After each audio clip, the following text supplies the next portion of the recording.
The door closes behind me, soft but final. The night air feels cold against my skin. For the first time, silence doesn't comfort me. It presses, heavy, like invisible hands on my shoulders.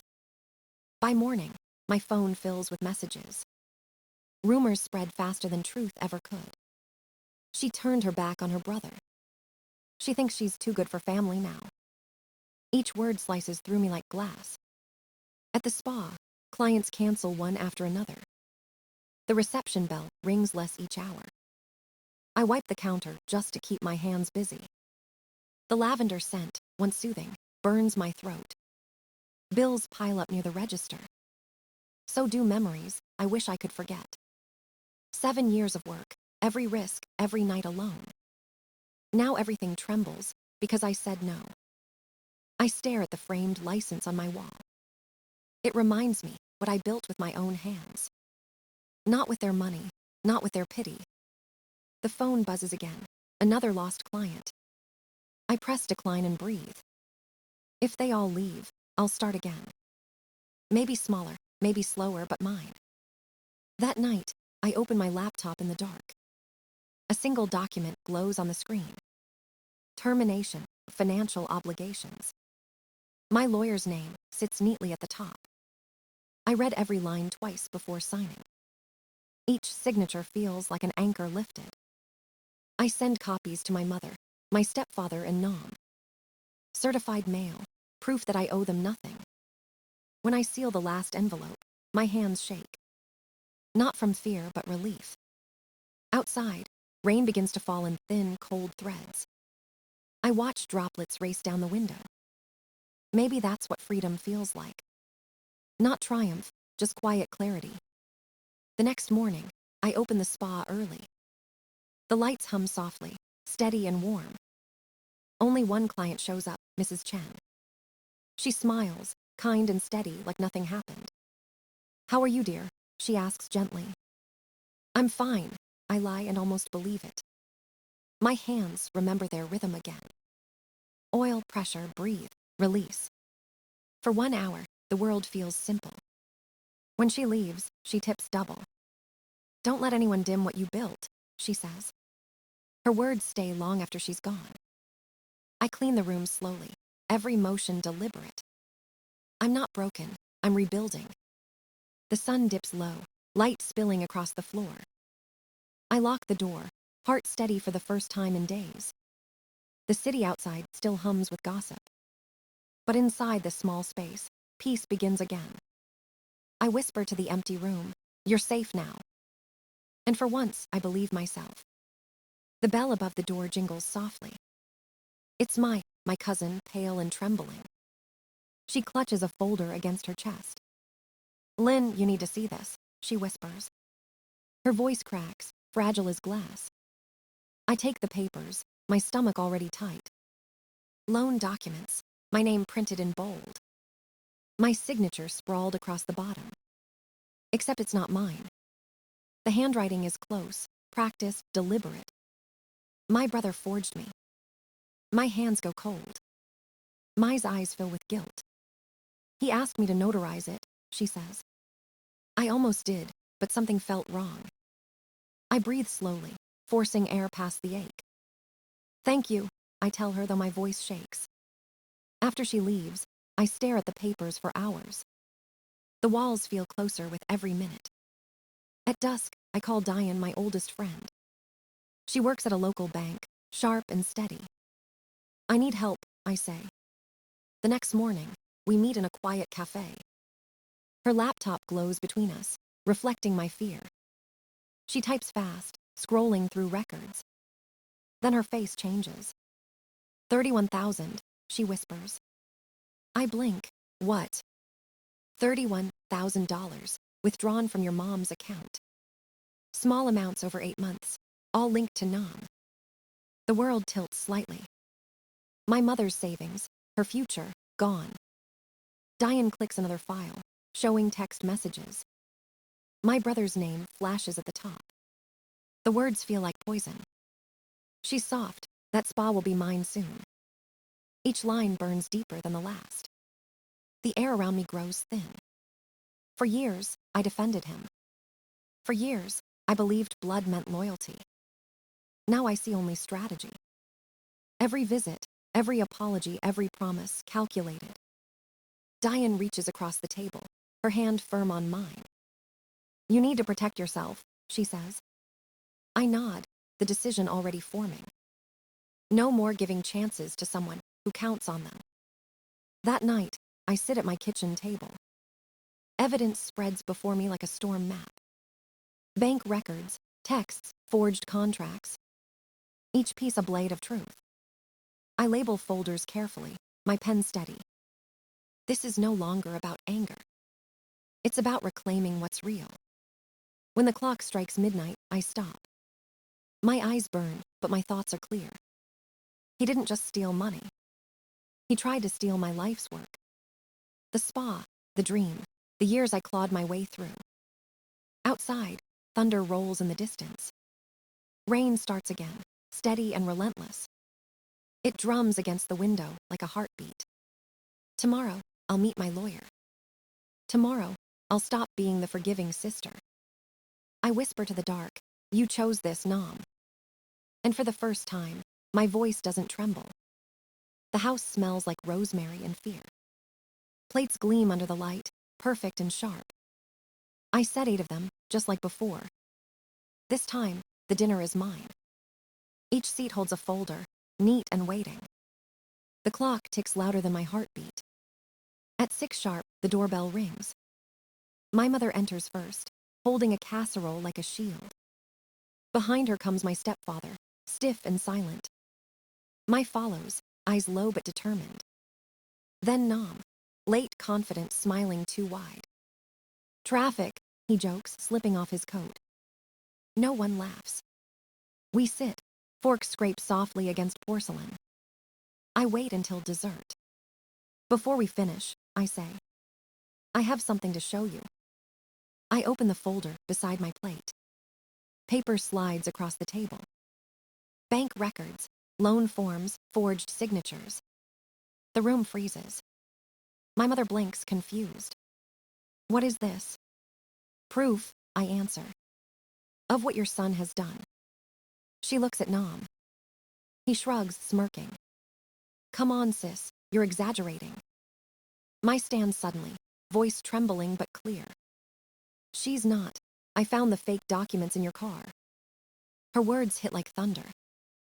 My stepfather's fork clatters to the floor. He stares at Nom, searching for denial. None comes. Footsteps echo from the hallway. Diane appears with my lawyer behind her. Their presence shifts the air. My mother gasps. This is a family matter. No, I say quietly. This is fraud. The lawyer places certified documents on the table. Each page bears seals and signatures. Nom's smile cracks. Are you serious? He spits. You're doing this to your own brother. You did it to yourself, I answer. Silence swells until even the clock seems to hold its breath. My stepfather stands, voice shaking. Nom, tell me this isn't true. But his eyes already know. The lies unravel faster than he can speak. My mother's tears fall onto the papers. I just wanted us to be close, she whispers. I meet her gaze gently. Love shouldn't cost everything you own. The lawyer clears his throat. These documents end all financial ties, he says. No claims, no contact. Nom's charm dissolves into rage. You think you're better than us. I think I'm done being used. He pushes back his chair, storms out the door. The slam echoes through every corner. No one follows him. The remaining voices fade to silence. My mother stares at her hands, trembling. My exhales, relief mixed with grief. Diane's hand rests on my shoulder. You did what needed to be done, she says. I nod, though my heart feels heavy. The truth sits on the table like broken glass. Painful but honest. The dinner ends without dessert. As I close the door behind them, I whisper to the empty house. Finally, it's over. The morning after feels hollow but clean. No messages, No calls, no apologies. Only quiet, steady, almost kind. At the spa, half the appointments vanish. Clients avoid my eyes, whisper at the counter. She sued her brother. Family doesn't do that.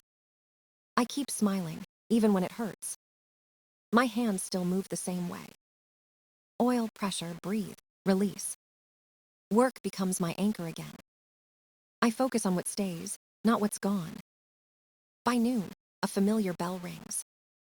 Mrs. Pham stands in the doorway, small and steady.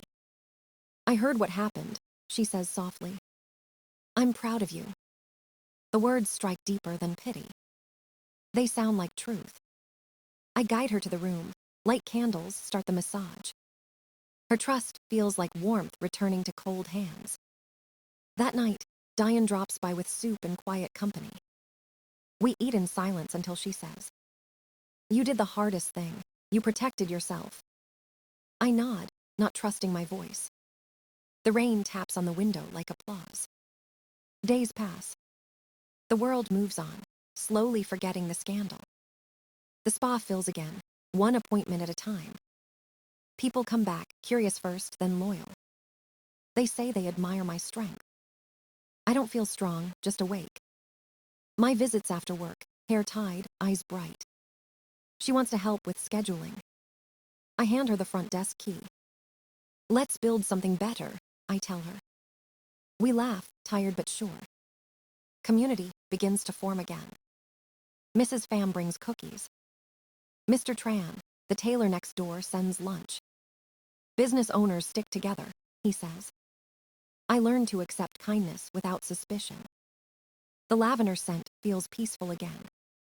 The silence of the spa no longer feels lonely. Each night, I count the small victories.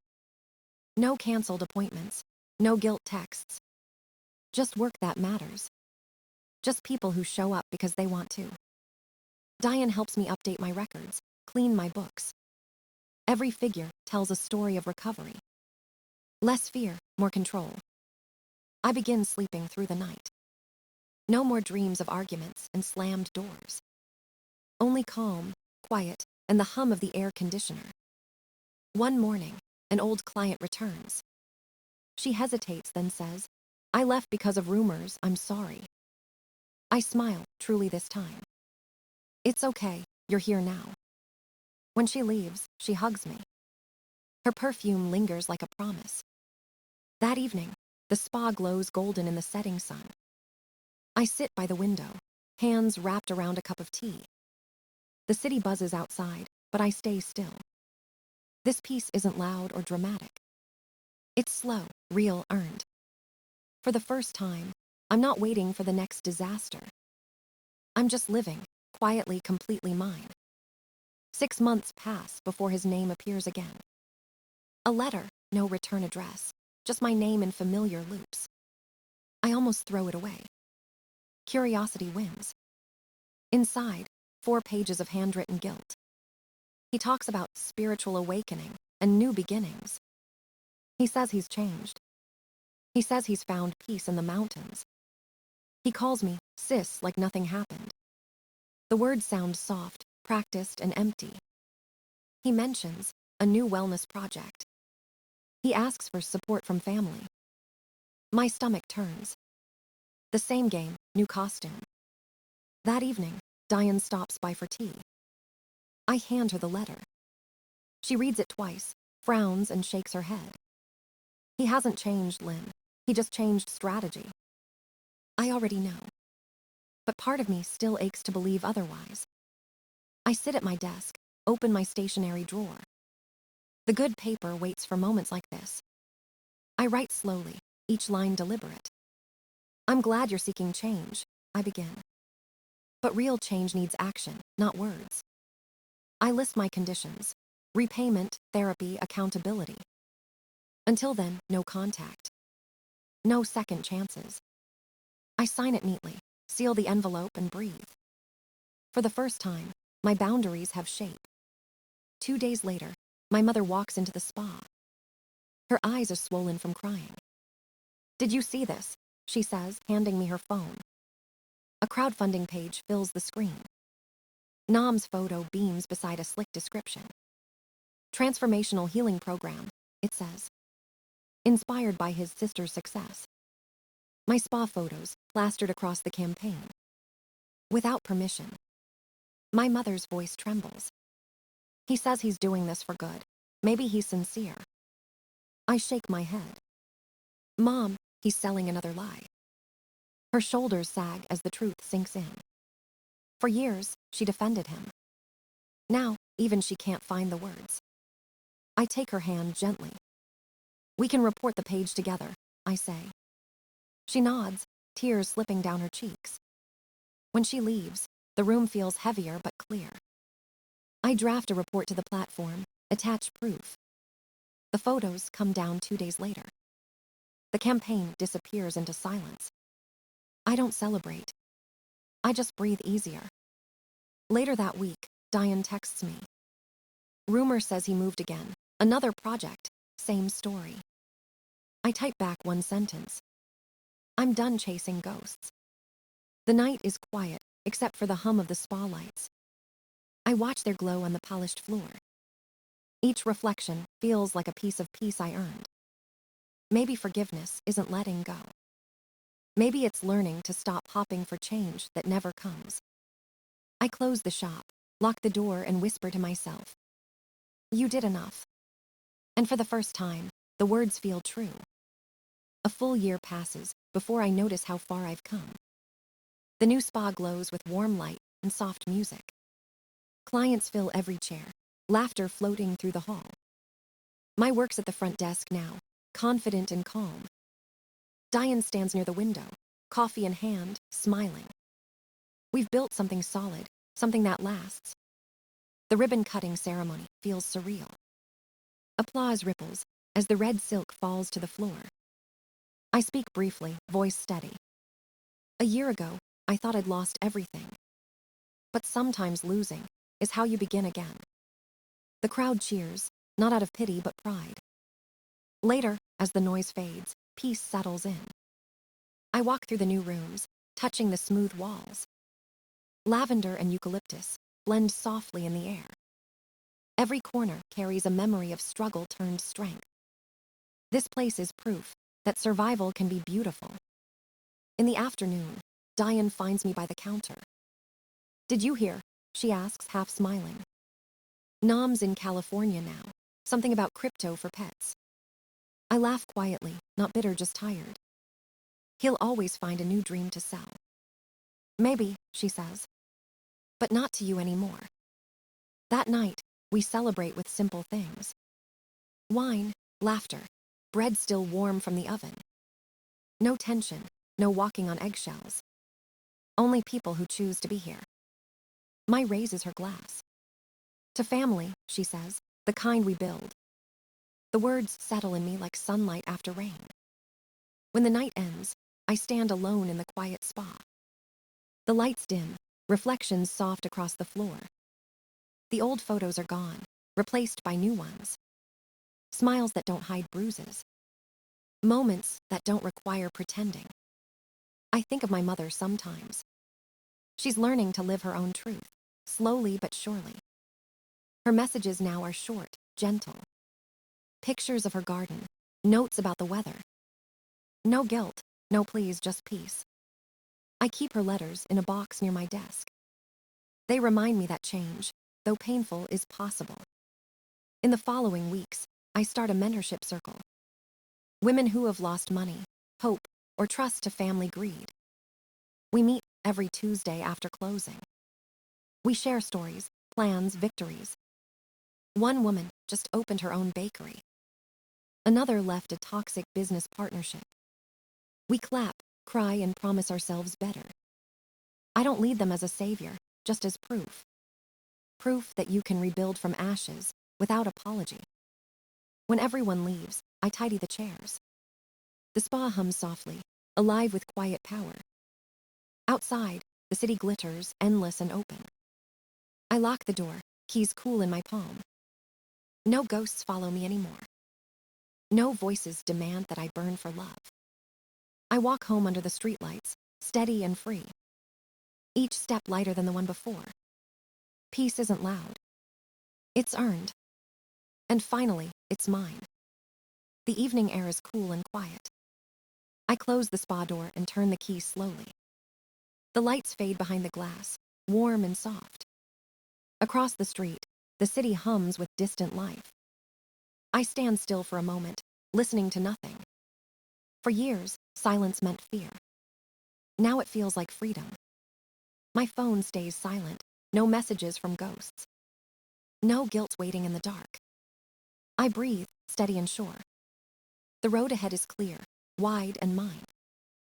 I built everything I have, one hard choice at a time. No borrowed money, no forced love, no debt of loyalty. Only work, honesty and peace.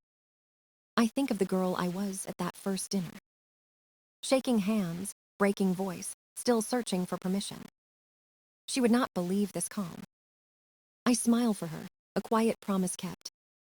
The stars blink above the skyline, steady and patient. Home waits, not as escape, but as belonging. I walk forward, keys jingling in rhythm with my steps. Every sound a reminder that I'm still here. Still standing. Still free. And finally whole.